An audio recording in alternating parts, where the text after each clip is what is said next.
ครับวันนี้อยู่ช่องเอรันทุ่งครับเชิบครับมาใส่แต่รถเกี่ยวครับสามชาติยาวไปครับวันนี้ครับนุ่งครับช่างเหี่ยวใส่เสื้อสีน้ำเงินครับ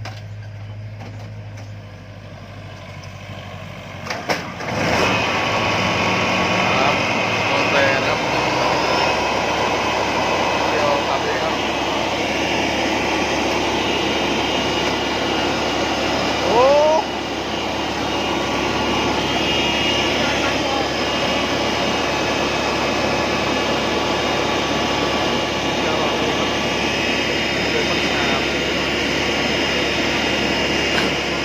ครับ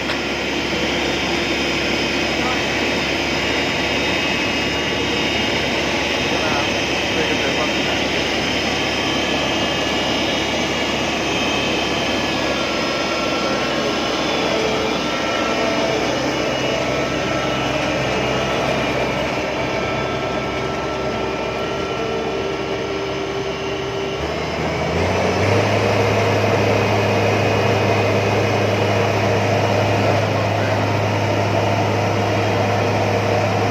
ยอมรับความนุ่มอยู่ครับเดี๋ยวรอเลยครับตัวนี้ครับจนแน่จะดำแล้ว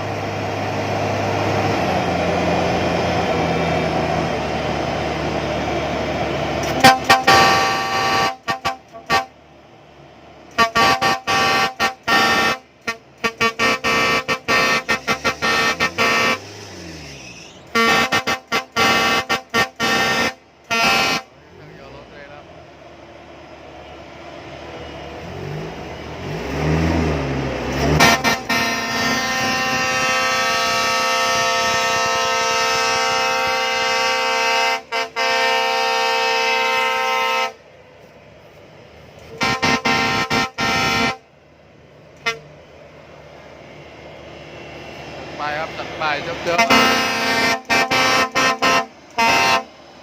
จะอยู่ตรงนี้ครับเลยปากนี่เขาช่างเหี่ยวครับ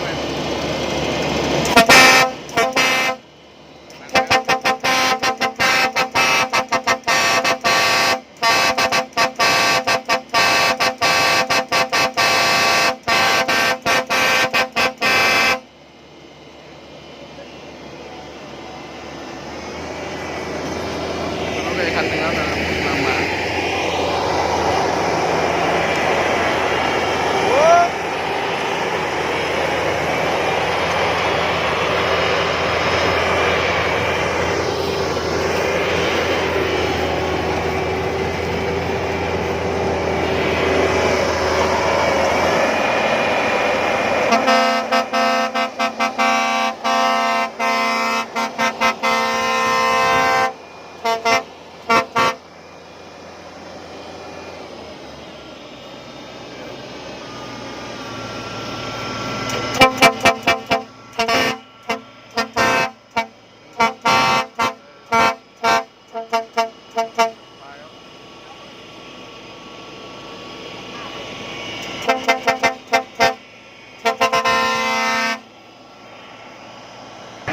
ดีครับ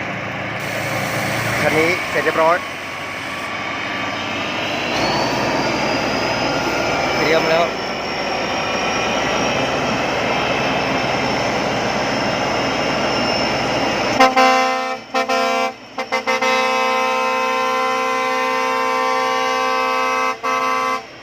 เศษพัฒนาครับ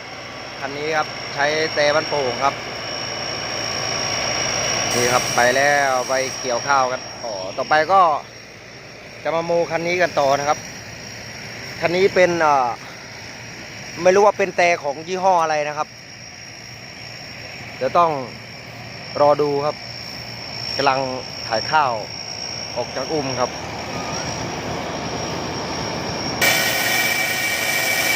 ตัวนี้ปั๊มลมอยู่ฝั่งนี้ครับมันก็จะแตกต่างจากคันเมื่อกี้นะครับตัวนี้ก็2 ปากนี่ครับแตรอยู่ฝั่งนี้ครับ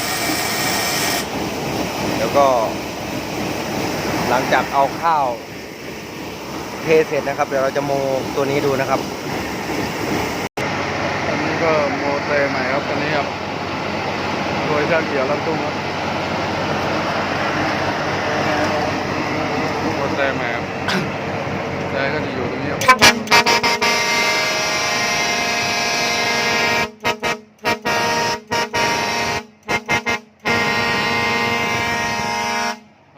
โมเต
นี่เดี๋ยวก็ลงมาแล้วครับ